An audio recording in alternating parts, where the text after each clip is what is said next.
Assalamualaikum warahmatullahi wabarakatuh. Selamat sore teman-teman, baik teman-teman yang duriah, bukan duriah, atau duriah okulasi, semuanya selamat sore, semoga sorenya berbahagia. Sehat, keluarga juga sehat gitu ya. Malam ini saya ingin sedikit bicara tentang siapa sih yang lebih kompeten antara Ahmad Romli dibanding dengan misalnya anak sarjana peternakan kalau bicara tentang nasab. Ya, Ahmad Romli atau Rumail Abbas ini dulu pernah bilang bahwa nasab itu fenomena historis dan fenomena biologis. Masalahnya adalah Ahmad Romli ini historian modalnya 2 SKS. Ya, situ nama dosennya kepaksa terlihat nggak apa-apa lah. Di mana dia dapat mata kuliah sejarah? Ya ini doang. Sejarah kebudayaan Islam. Ini MKDU ini, sejarah kebudayaan nih. Bukan khusus PAI ini, ya, mata kuliah yang diajarkan semua di UIN. Jadi sebagai historian dia mengaku historian, mengklaim historian, nggak pakai malu-malu lagi. Itu modalnya 2 SKS itu. Ya, cuma ini doang.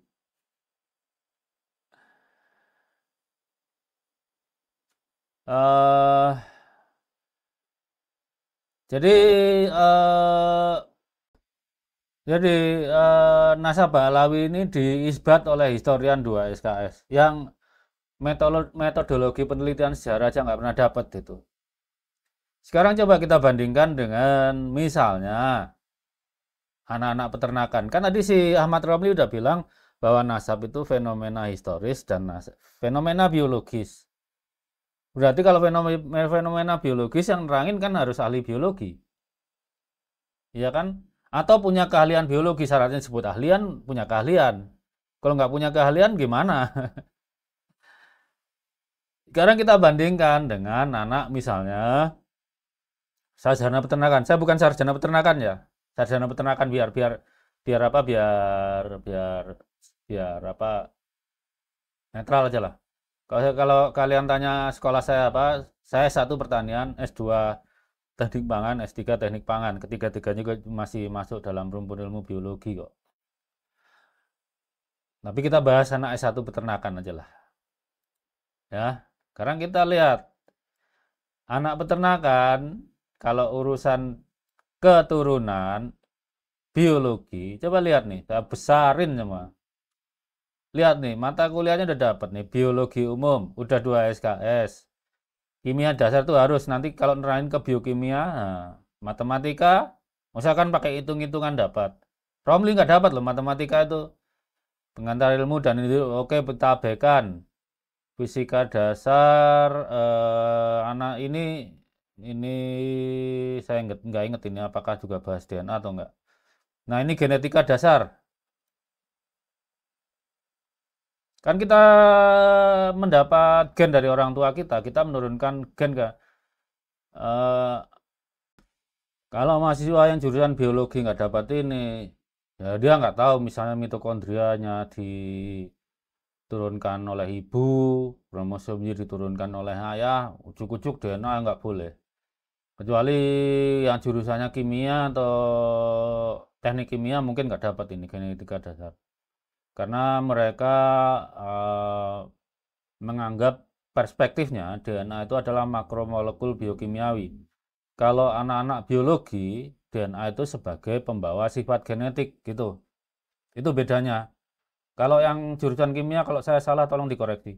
Jurusan kimia, biokimia tolong dikoreksi. Tapi setahu saya itu perspektif dalam ilmu kimia dan teknik kimia yaitu DNA itu perspektifnya adalah makromolekul biokimia gitu.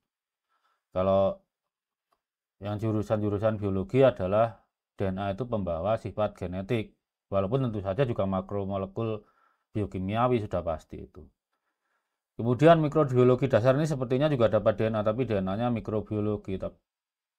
Tapi pada level ini belum kayaknya, nanti di bioteknologi mungkin. Nah, ini kemudian ini yang mulai intens belajar tentang DNA di sini. Tapi penurunan sifatnya di sini. Ini sifat kimianya yang dibahas. Sifat kimianya DNA di sini. Tapi sifat genetiknya di sini. Fisiologi ternak ini kayaknya ada ini DNA-nya. Kayaknya ya.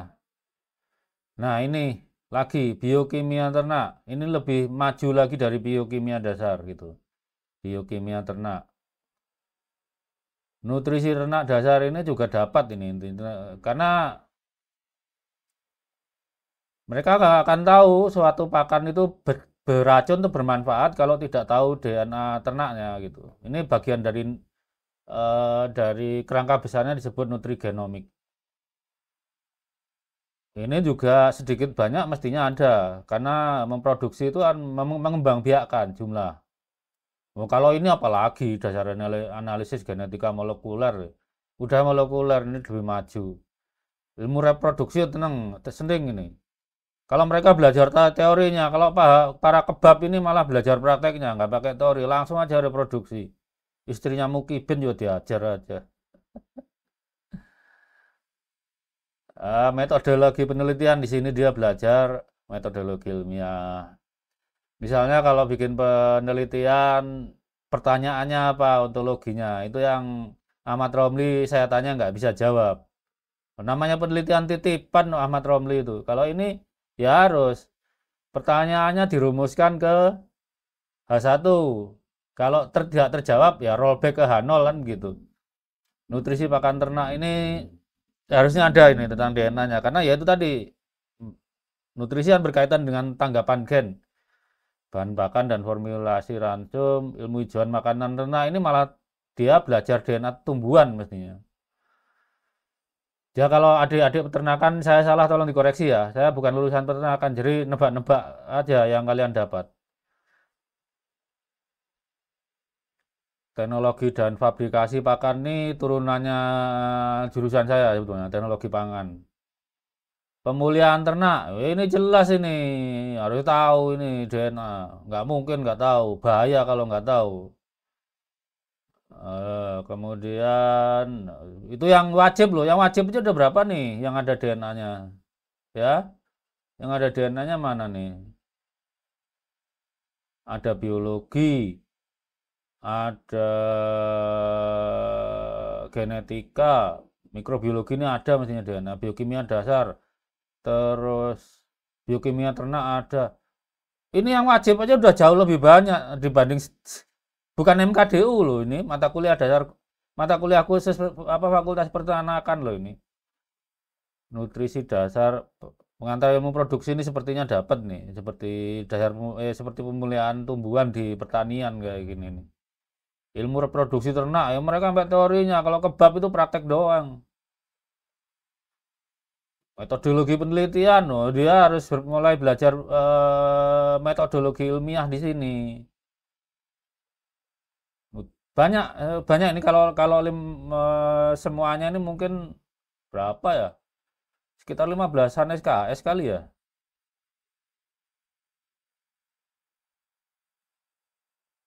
Terus kan saya harus ngambil, nah ini kalau pilihan, kalau ada enzimologi, dia harus udah paham dia mana ini, harus. Karena DNA itu diterjemahkan menjadi protein oleh tubuh. Enzim ini salah satu protein itu. Kemudian nutrigenomik, lah bahasanya aja nutrigenomik. Seperti saya kan harus belajar nih nutrigenomik. Saya nggak tahu makanan untuk kalian tuh bergizi dan atau beracun kalau nggak belajar nutrigenomik. Anak-anak peternakan dapat nih. Ini ada pengantar konservasi sumber daya genetik tanaman pakan. Genetik lagi. Hitung sendiri deh, saya nggak mau ngitungnya. Pengantar pakan fungsional ini sama ini, berhubungan dengan nutrigenomik tadi. Pengantar nutrigenomik ini udah sama ini untuk aplikasinya. Karena pakan fungsional itu pakan yang makanannya itu nggak esensial tapi ditanggapi positif oleh genetik tubuh kita, gitu loh.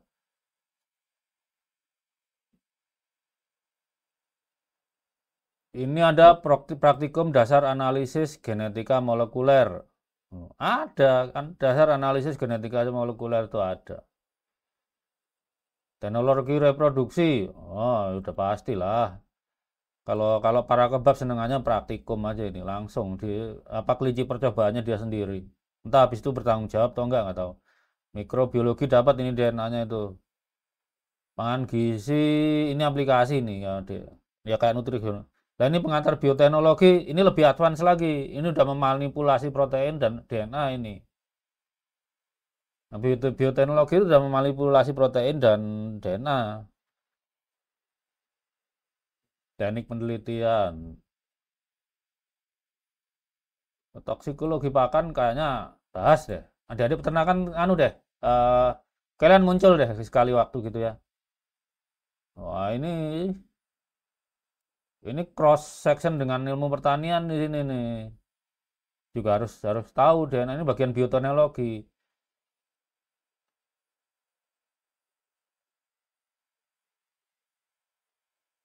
Keamanan pangan hasil ternak ini juga harus tahu tentang DNA ya.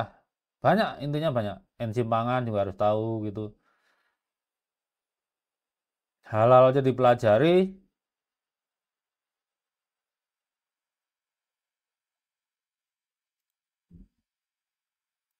Yang halal ada nggak?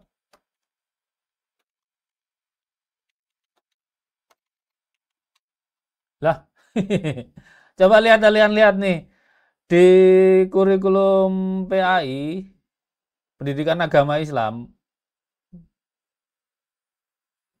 pangan halal nggak diajarkan. Tapi di peternakan itu diajarkan. Saya juga diajarin saya itu diajarin pangan halal gitu ya.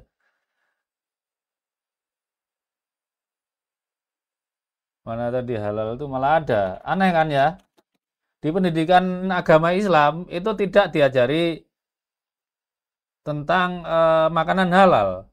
Di peternakan, fakultas peternakan malah diajari sistem produksi halal hasil ternak. Aneh kan? Yang jurusannya ada Islamnya itu nggak diajari, yang nggak ada bahasa Islamnya ini termasuk yang agamanya Hindu. Ini pilihan ya, pilihan. Berarti yang agama Hindu, Buddha itu nggak harus milih ini, nggak harus. Tapi diajarkan gitu loh. Di PPPI malah nggak diajarkan sama sekali. Jadi kalau saya bilang ini anak peternakan itu kayaknya tentang DNA-nya di atas 15 SKS lah. Di atas 15. Dan itu khusus hanya peternakan.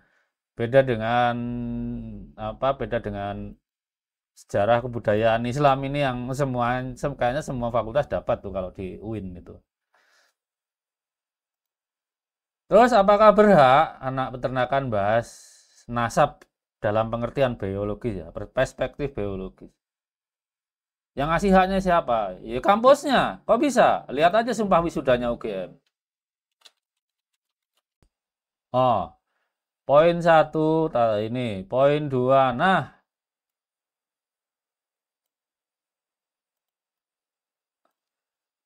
anak-anak lulusan UGM itu sudah berjanji mengembangkan, mengamalkan ilmu pengetahuan untuk kepentingan masyarakat, bangsa, negara, dan umat manusia dengan berpegang pada nilai-nilai kebenaran. Ingat ya, kalau mengamalkan toh, bisa aja anak akuntansi itu korupsi, tapi sudah berjanji dia di nilai-nilai kebenaran. Saya sama. Dalam perkara DNA ini saya nggak bakalan bohong. Selalu ada referensinya. Karena saya juga bersumpah di sini. Nggak ada yang bisa ngelarang anak UGM itu uh, uh, berbicara kalau punya ilmunya. Kalau anak peternakan, oh lihat sendiri tadi mata kuliah itu nggak ada yang judulnya DNA. Tapi pasti didapat dia dapat itu. Beda dengan Ahmad Romli yang historianya 2 SKS. Kalau anak peternakan, mereka nggak akan main klaim ahli DNA, tapi kalau kita tahu ya, mereka punya ijazah dan transkrip yang menerangkan bahwa mereka punya keahlian tentang DNA. Ini baru S1 saja. Bayangin kalau dia S3 peternakan. S1, S2, S3. Ya nggak nambah bikin anu lah kalau nyari-nyari Buat apa? Ya, buat nerangin aja buat kalian ini. Bekerja dengan segala kemampuan yang ada secara jujur, jujur harus jujur. Itu ya. Jadi adik-adik peternakan kalau mau bicara nasab nggak usah takut.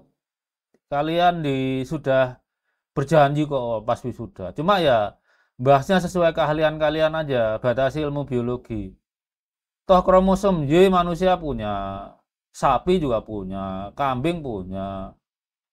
Menghitung laju mutasi kalian dapat juga kimia. Kan itu aplikasinya. Kimia, fisika pasti dapat ya, apalagi matematika juga sampai kalkulus lanjut.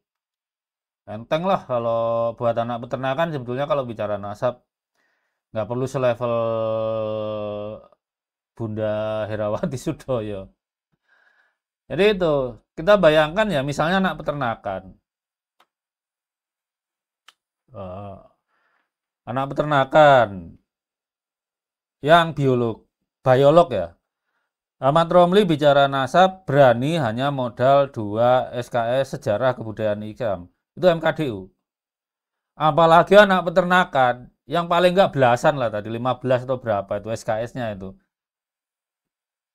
Tentang DNA dan genetika. DNA itu nggak cukup loh ya.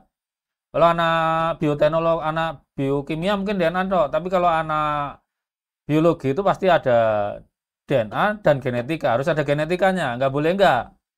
Karena ini penurunan sifat. Dari mamali sampai ke sekarang kan harus bahas genetika, nggak bisa langsung DNA gitu aja. Karena sampelnya kan makhluk hidup. Yang jadi kakeknya udah lama mati, mereka harus bisa menerangkan kenapa kita nggak ngambil sampel Imam Ali. Itu karena ada kerusakan biokimia. Tapi kalau kenapa cucunya sekarang yang diambil sampel? Karena kromosomnya Y Imam Ali sampai mutasi sampai Imam Ali itu diwariskan 100% ke cucunya sekarang gitu. Itu anak-anak anak jurusan peternakan bisa nerangkan. Masalahnya kan mereka takut sekarang.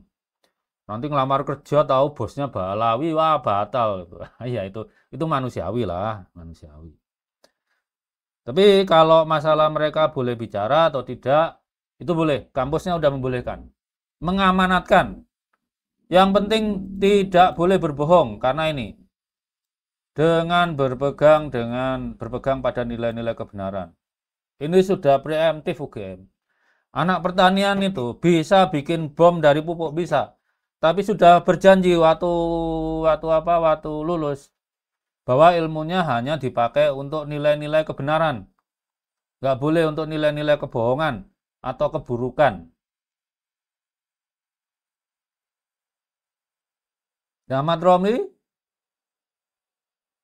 2 SK-nya dibuat apa coba?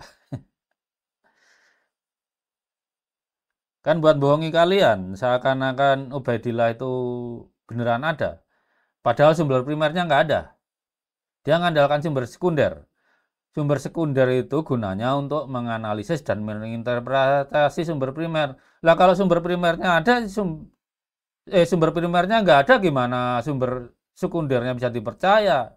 Itu sumber sekunder impoten itu.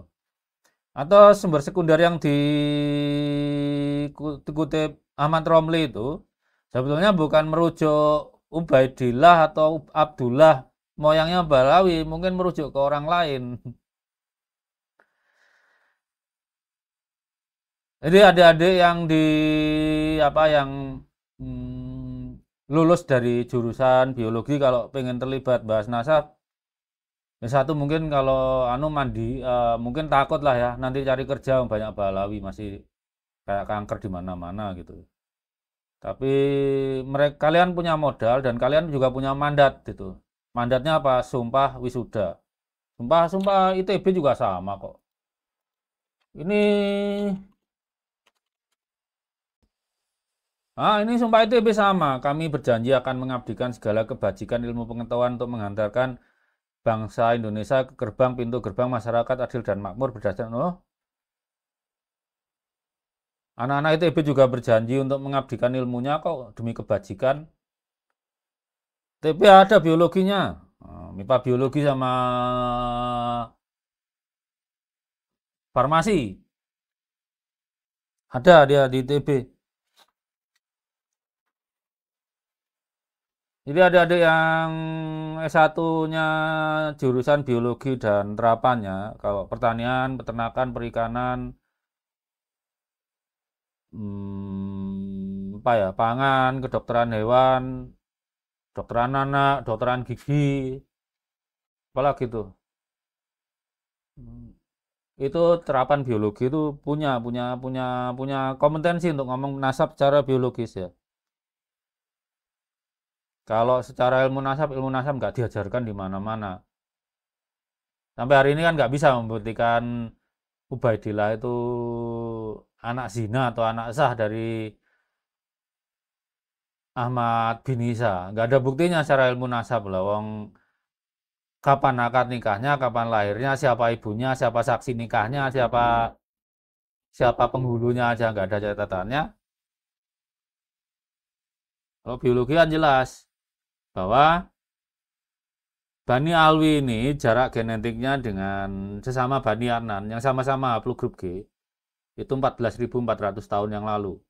Padahal riwayatnya Sayyid Adnan itu cuma berjarak 21 generasi ke Rasulullah. Berarti ke Imam Ali sama, jaraknya cuma 21 generasi. Wes anggap aja satu generasi rata-rata pada pejaga tua 40 kali 21 berapa sih? Kan cuma 8.840 tahun. 1.400 tambah 840 berapa? Cuma ya sekitar 200 tahunan sebelum Masehi. Lah itu 14.400 tahun dari sekarang kan sama dengan berapa? 12.400 tahun sebelum Masehi, jauh banget. Klaim Balawi sebagai keturunan Saitanan nggak sesuai dengan profil DNA-nya, profil jam biologinya nggak sesuai. Ngaku jamnya Rolex, ternyata cuma Casio, yaitu Balawi.